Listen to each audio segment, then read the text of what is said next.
Mesdames, Messieurs, nous sommes ravis de vous accueillir dans cette nouvelle session d'information sur Moto TV. En voici le sommaire.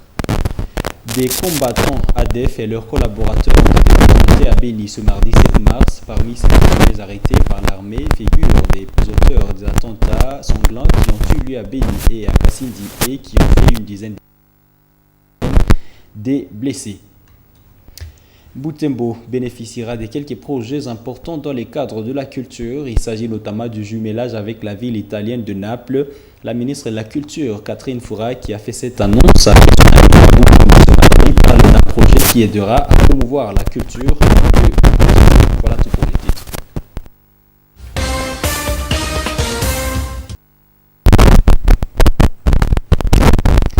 À toutes et à tous, bienvenue dans l'intégralité de ce journal. Je viens de le dire dans le sommaire, les forces armées de la République démocratique du Congo l'arrestation des 22 combattants ADF et leurs collaborateurs à Béni. Parmi les personnes à Béni, ils ont une dizaine de morts et une septantaine de blessés. Certains d'entre eux ont été présentés à la presse ce mardi. Delphin Moupanda, notre permanent dans la zone, nous fait le point dans ce reportage. C'est un échantillon de 15 personnes présentées par le service de formation et de communication des FARDC dans l'opération Soukula 1 sur un total de 22 combattants et collaborateurs des rebelles ADF. Parmi eux, un certain Ibrahim, arrêté en ville de Butembo, il est présenté comme chargé de recrutement contre des ADF venus de l'étranger et des locaux, reconnus par certains capturés et ex-otages des ADF. D'après capitaine Anthony Malouchaï, porte-parole des opérations Soukula 1, celui-ci, avec Maté Joël, appartiennent au réseau des auteurs des attentats à des bombes à Béni et Kassindi. Ils sont au nombre de 22 au total que nous avons arrêtés, des collaborateurs des terroristes ADF-MTM dans cette région. Chacun a apporté son appui matériel, son savoir-faire dans la fabrication de ces bombes, dans les dépôts et aussi dans l'explosion de cette dernière. Monsieur Mboussa, alias Ibrahim, a commencé à coopérer avec les terroristes ADF-MTM depuis 2018. Il était chargé d'accueillir les recrues venant de l'étranger et de les amener en brousse. Les otages, les ADF qui ont reçu à fuir ces mouvements, la majorité de ces ADF l'ont reconnu comme maître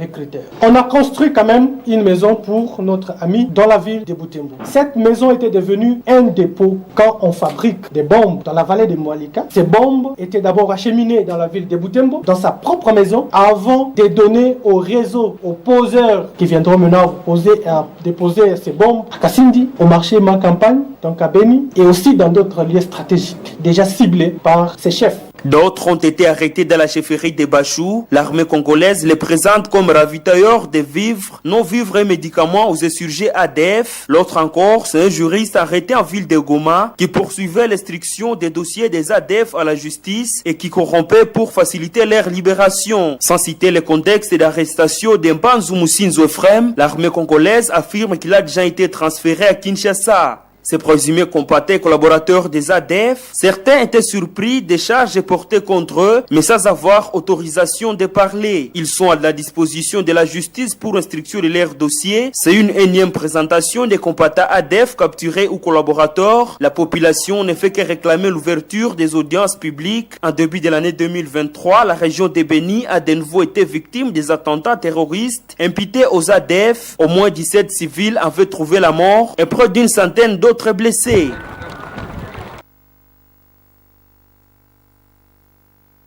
Et revenons à ville de Butembo où 5 maisons à planches ont pris feu la soirée de lundi 6 mars. L'origine présumée est que tout serait parti d'un court-circuit entre les batteries et les panneaux solaires. Certains biens ont été sauvés alors que dans la première maison où l'incendie a commencé, tout a été réduit en cendres. Mon nom est Mazekele nous en parle dans ce reportage. C'est ici où les sentiers ont brossé 5 maisons à plage la soirée de lundi 6 mars 2023 à Selile Vukuma du quartier Biondi à commune de Kimemia ville de Butembo. Selon les témoins, le feu serait parti d'un court-circuit ayant attaqué le système électrique entre la batterie et les panneaux solaires. Des bonnes volontés se sont activées pour sauver quelques biens de victimes de cet incendie, comme le témoigne ici une victime. Hii nyumba ambayo ililungula ambayo mlianjia moto hamukutoka kitu yoyote hata lupawa lukutoka hamu. vyote viliteketea kabisa, hakuna kitu kimoja kenye kilitoka nyuma ambayo ilianja na moto. Maxime Muhamba, spécialiste en électricité, demande aux praticiens de faire ce métier avec prudence et professionnalisme. Les installations avec ce système de panneaux solaires demandent vraiment une expertise avérée pour que l'on arrive vraiment à bien monter ces installations. Sinon, lorsqu'on a mal réalisé ces installations, et bien évidemment, nous allons toujours assister à des dégâts comme ce que nous sommes en train de remarquer aujourd'hui.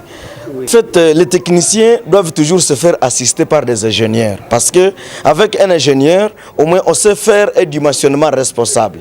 Et avec ce dimensionnement, on sait toujours dire que compte tenu de ceci ou de cela, nous pouvons alors faire ceci ou cela. Mais aujourd'hui, la jeunesse elle est en train d'être formée ci et là, même pas dans des écoles qui sont reconnues.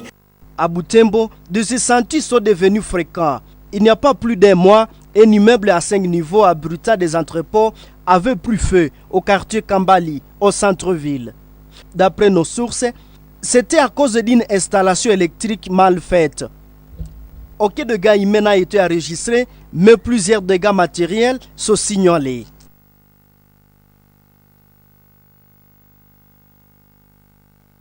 Revenons parler de cette actualité. La ministre nationale de la Culture, Art et Patrimoine, Madame Katungu Fura Catherine, est en ville de Butembo depuis ce mardi 7 mars. La ministre vient en mission pour poursuivre des projets annoncés à Butembo lors de son dernier séjour dans cette ville. Cathy Fura, comme la connaît-on, prendra part au festival L'Espoir prévu pour ce jeudi à Butembo et autres projets de grande importance pour la ville. Suivez ce reportage rendu par Isabelle Wangaimouka.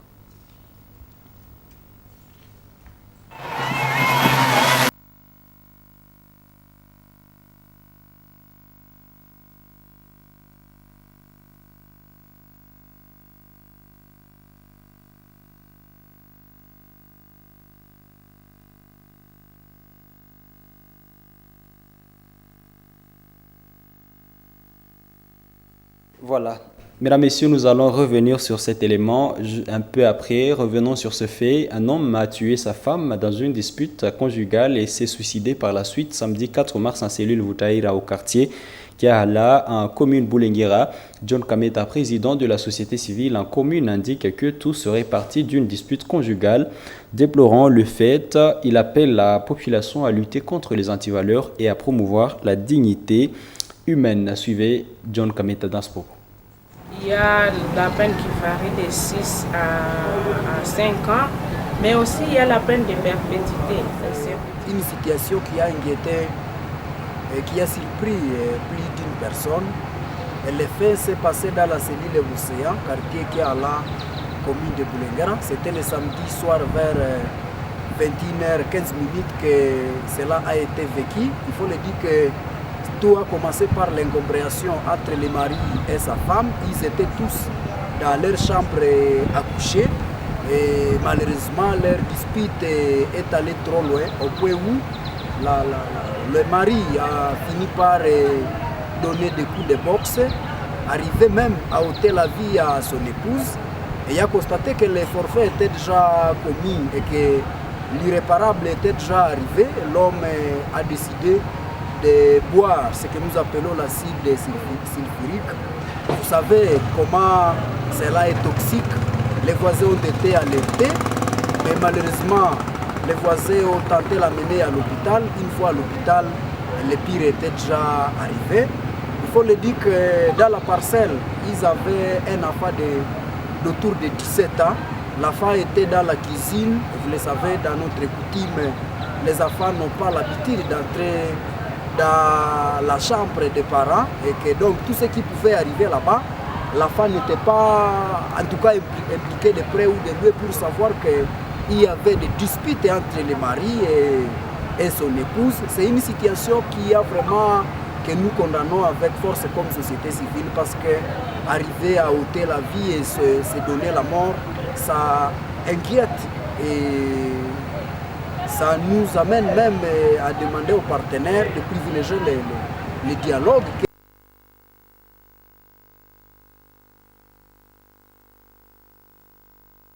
La loi congolaise condamne les violences conjugales et prévoit des sanctions contre les personnes qui trompent dans les infractions relatives. En croire Maître Magui Panza qui parle à la suite des meurtres signalés le week-end dernier au quartier Tiala. Cette loi prévoit une peine à perpétuité pour des coups et blessures administrés à son partenaire. Sur ces, cette juriste et défenseuse des droits des femmes appelle les couples à privilégier la non-violence pour régler les problèmes des couples dans l'amiable. Suivez-la dans ses propos recueillis par Delphin Voyer. Il y a la peine qui varie de 6 à 5 ans, mais aussi il y a la peine de perpétuité, la servitude pénale à perpétuité. Donc, vous avez tué quelqu'un et dans les temps, il fallait la peine capitale, mais aujourd'hui, il y a la servitude pénale à perpétuité, donc toute votre vie, et vous êtes en prison. Et pour prévenir, qu'est-ce que nous pouvons dire? Les couples, vous êtes mariés, vous êtes des partenaires. C'est comme ça qu'on vous appelle. Et le partenaire, c'est une personne que vous considérez comme vous-même. C'est vrai, il y a des mésattentes, des petites disputes, ne manquent jamais dans les couples. Mais nous suivons toujours les enseignements, l'intention du couple et nous devons avoir l'harmonie par le règlement pacifique des conflits. Mais aussi, que dire aux femmes? Puisque les femmes sont les plus victimes de ces violences conjugales. Vous voyez les menaces de mort. Vous voyez un homme qui prend même une machette et vous menace de vous décapiter. Il prend un autre outil, arme blanche. Mais au nom de l'amour, on ne peut pas supporter de pareils cas. La loi ne dit pas qu'il faut s'exposer à cas de menaces puisqu'on est marié. Vous devez dénoncer de tels cas et au besoin, vous devez et peut vous éloigner, vous épargner et au moins de ce qui peut suivre du pire de ces menaces-là. Mais les femmes nombreuses pensent qu'au nom de l'amour, il faut supporter tout. C'est vrai, nous ne disons pas aux femmes au moins d'abandonner les foyers puisque nous savons que là où il y a deux personnes, il ne manque pas de problèmes. Mais quand on est des partenaires, on doit s'engager. Dans un autre chapitre, les forces armées de la RDC dénoncent une énième violation du cessez-le-feu et du droit international humanitaire par l'armée rwandaise sous couvert du M23. L'armée loyaliste demande une fois de plus à la communauté internationale de prévoir des sanctions sévères pour limiter les dégâts de ces terroristes. Suivez. L'armée de la République démocratique du Congo informe de nouveau l'opinion tant nationale qu'internationale sur une énième violation non seulement du cessez-le-feu, mais aussi du droit international humanitaire par l'armée rwandaise sous couvert du M23, intervenu ce lundi 6 mars 2023, ayant causé des morts dans la population civile et plusieurs dégâts collatéraux dans la cité de Mubambiro à Sake.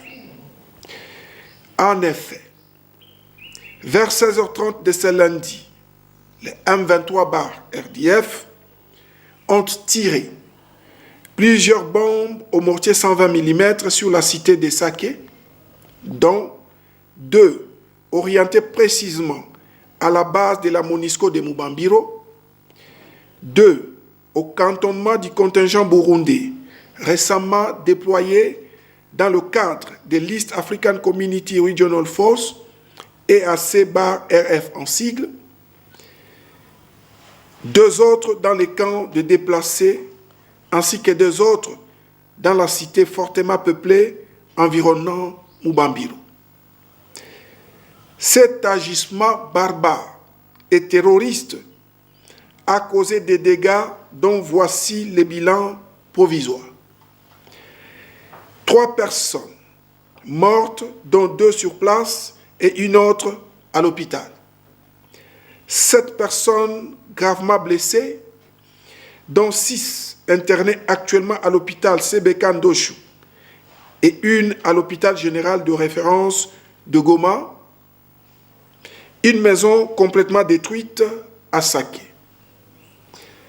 Par ailleurs, en violation du cessez-le-feu prévu ce mardi 7 mars 2023 par le chef d'État à Luanda, le M23-RDF ont attaqué les positions des forces armées de la République démocratique du Congo à Karouba, sur l'axe Kibirizi-Rwindi ainsi que sur l'axe Mabenga-Rwindi, et les combats sont en cours. Au regard des crimes contre l'humanité cités si haut et de cette énième violation de la volonté des chefs d'État, les forces armées de la République démocratique du Congo en appellent une fois de plus à la communauté internationale, à l'East African Community Regional Force, au mécanisme conjoint de vérification élargi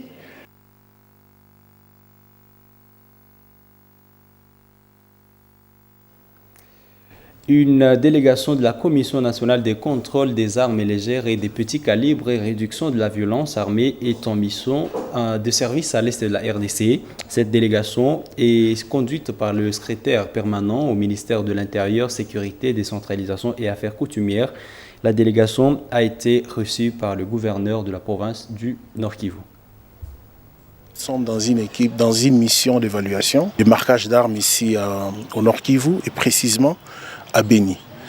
Vu qu'on ne peut rien faire sans pour autant voir l'autorité, bien que l'équipe est déjà passée à Béni, on devait quand même venir présenter le rapport de tous les besoins qu'on a trouvés sur place. C'est ça l'objectif. Le travail consiste à marquer les armes, donc pour essayer de faciliter la traçabilité de toutes les armes qui circulent au Nord-Kivu. Une zone de conflit, une zone sensible, l'État se doit quand même avoir ce pouvoir de pouvoir retracer toutes les armes qui circulent dans cette zone. C'est pour cela nous qui sommes chargés de ces opérations. Nous sommes venus pour essayer de voir quelles sont ces armes-là, c'est quoi la grandeur du travail qui nous attend. Donc, nous sommes là pour cette mission d'évaluation ou de reconnaissance. Et dans 2 semaines, il y a des experts provenant de Kinshasa qui vont s'allier avec ceux d'ici de Goma pour aller à Béni pour effectuer ces opérations de marquage d'armes. L'objectif, c'est de retracer les armes. C'est-à-dire, si nous marquons les armes, nous connaissons, donc nous surveillons même tous les mouvements que ces armes auront à faire. Donc, c'est-à-dire, si après un moment, on retrouve ces armes chez le force négative, on sait facilement savoir que ce sont des armes qui nous appartiennent et qui exactement était le dernier détenteur de cette arme. Donc c'est à partir de cela qu'on pourra facilement retracer et voir ce qui nous cause des ennuis par rapport au mouvement de nos armes. Cette fois-ci, la mission ne consistera qu'à marquer les armes. Mais il y aura encore une autre mission pour la récupération de toutes ces armes-là, ou soit devenir de pouvoir mettre en place un mécanisme pour que ces gens-là puissent se régulariser, parce qu'il y a quand même des gens qui peuvent avoir cette autorisation de détenir des armes, mais il faut qu'elle soit reconnue par l'État. Donc la CNC est là pour essayer de mettre en place ces mécanismes pour que ces gens-là puissent se réglementer. Voilà. Mais cette fois-ci, la mission ne consiste qu'au marquage d'armes. Avant de parler sport, revenons sur cet élément. La ministre nationale de la Culture, Art et Patrimoine, Mme Katungu Fura Catherine, est en ville de Butembo depuis ce mardi 7 mars. La ministre vient en mission pour poursuivre les projets annoncés à Butembo lors de son dernier séjour dans cette ville. Cathy Fura, comme la connaît-on, prendra part au festival Espoir prévu pour ce jeudi à Butembo et autres projets de grande importance pour la ville. Isabelle Wangaimuka, reportage.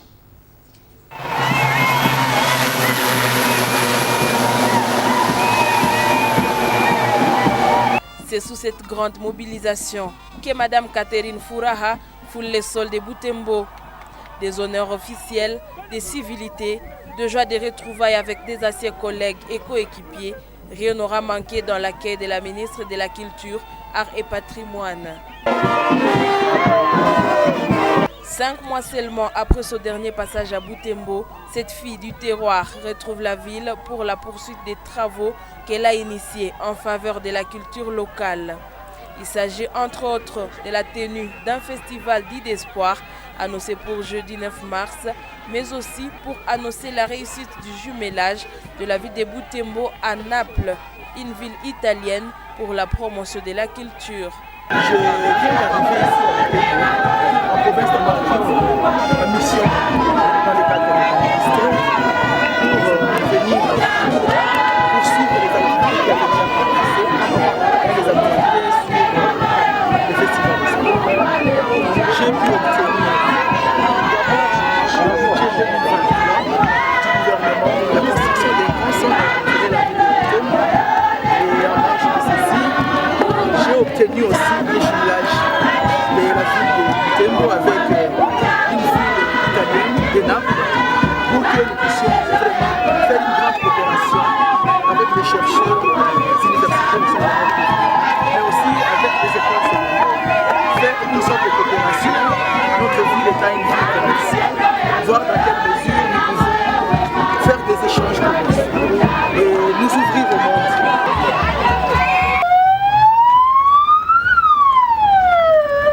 Traversant la ville sous des ovations des siens, la ministre Catherine Fouraha profite de se faire enrôler dans sa propre ville.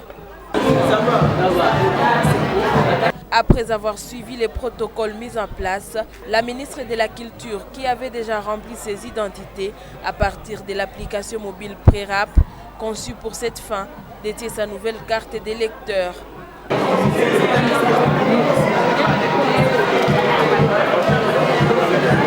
Naturellement, elle profite de sensibiliser ses pairs à lui emboîter les pas. La ministre de la Culture, Art et Patrimoine reste convaincue que l'enrôlement massif reste la solution pour maintenir le nombre de sièges ou l'augmenter pour une bonne représentativité au Parlement.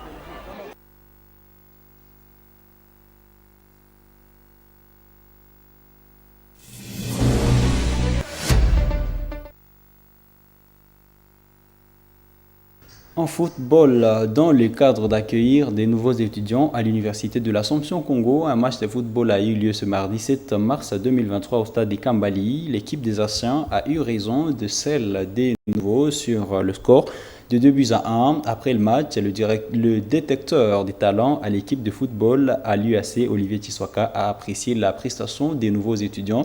Il voit un renfort de grande taille pour l'équipe de football de l'UAC. Suivez ces reportages de Samuel Waïnda rendu par Delphin Voyer. Un beau spectacle dans un jeu très bien animé des deux côtés. Un jeu en partie réussi auprès des anciens étudiants où la communication est presque parfaite. Des beaux appels entre anciens étudiants. Ceux-ci obtiennent 2 buts à la première mi-temps. Le premier marqué par le dorsal 12 sur une balle légèrement placée au-dessus de la main du portier de l'équipe de nouveau. Les anciens décrochent le second but sur une frappe ici d'une contre-attaque à la fin de la première partie. Les anciens peuvent compter sur leur solide milieu de terrain avec plusieurs expérimentés. Ils maintiennent l'équilibre dans les jeux. Néanmoins, une offensive des attaquants de l'équilibre de nouveau réussit à leur faire réduire les scores. Les deux équipes se démènent plutôt bien tout au long du match. Ce score final est de 2-1 en faveur des anciens étudiants. Aristote Fata, qui est le capitaine des nouveaux étudiants, reconnaît la supériorité de leurs adversaires. Ça a été un match très magnifique, en tout cas, ça a été un match bien préparé. Je félicite l'équipe adverse et nous considérons comme nos aînés. Et là, on est bien arrivé. En tout cas, les impressions pour ce match, c'est un match très magnifique. Je dirais oui, là c'est vraiment une obligation parce que ce sont les aînés. Et en tout cas, si on disait qu'on devait gagner les aînés, ça devrait être des rêves. Et voilà. En tout cas, on est obligé d'accepter cette défaite-là. L'équipe HN a été, c'est une équipe qui est vraiment pleine de talent. Il y a tellement d'équipes qui ont joué ensemble, les quartiers. En tout cas, on est nouveau et on est obligé d'apporter les petits que nous avons aussi pour qu'on puisse former une équipe qui est vraiment solide. Le capitaine de l'équipe des anciens a remercié le comité des étudiants pour la réussite de cette activité qui a permis son équipe d'intégrer de nouveaux membres par ce fair play. Je remercie tous mes coéquipiers qui nous ont aidés pendant toute cette période de match. Aussi, je remercie aussi mes camarades qui sont dans les classes, qui nous ont aidés matériellement et tout ça. En fait, ne sont pas quand même des joueurs moindres et ils se sont préparés en conséquence. Et le message que je vais donner aux nouvelles équipes est que d'abord je dis bienvenue à l'université et ensuite je dis nous sommes tous ensemble, l'université c'est à nous et c'est que nous allons travailler pendant l'année académique, nous avons tant de matchs à préparer et tout simplement je dis bienvenue à l'UAC. Olivier Chiswaka, directeur de talent dans l'équipe de l'UAC, voit aussi à ses nouveaux étudiants un vrai renfort de taille à l'équipe de football de l'université. Généralement, il faut l'avouer que les jeunes sont venus avec beaucoup de talent. Ça, il faut vraiment qu'on les souligne. Il faut savoir, même si il y a eu beaucoup de jeux côté des nouveaux et des anciens, mais quand même on a senti de part et d'autre qu'il y avait du jeu. Je pense que c'est déjà une richesse de la part de l'Université de l'Assomption au Congo d'avoir ces jeunes talents qui viennent déjà de faire quelque chose. Avec ces matchs d'intégration, on sait déjà voir la potentialité des nouveaux, même si on savait déjà la performance des anciens, mais quand même ce soir nous avons senti un jeu un peu équilibré de la part des nouveaux. Mais certainement on a vu déjà un rapport, il faut l'ajouter. Côté défense, quelqu'un qui pourra peut-être seconder l'ancien défenseur Christian, le joueur de Sokozaki. Déjà nous avons un défenseur, nous avons un milieu, ces jeunes joueurs de Kitenge qui pourra aussi renforcer cette équipe. Et certainement la vitesse, la taille, nous avons vraiment beaucoup de talent et certainement on va essayer de bénéficier de ça et profiter de ces jeunes pour essayer un peu d'améliorer l'équipe. Ce match s'inscrit dans le cadre des activités para-académiques du conseil étudiantin de l'UAC. Il précède le match de basketball entre nouveaux et anciens étudiants prévu pour jeudi 9 mars. L'intégration proprement dite est organisée pour vendredi 10 mars prochain. Mesdames, Messieurs, comprenez avec nous, corrigez avec nous que c'est Olivier Chiswaka, détecteur des talents et notre directeur des talents. Eh bien, c'est par cette nouvelle sportive que nous ponctuons cette édition du journal sur Moto TV. Merci à vous qui l'avez regardé du début jusqu'à la fin. Portez-vous bien. Au revoir.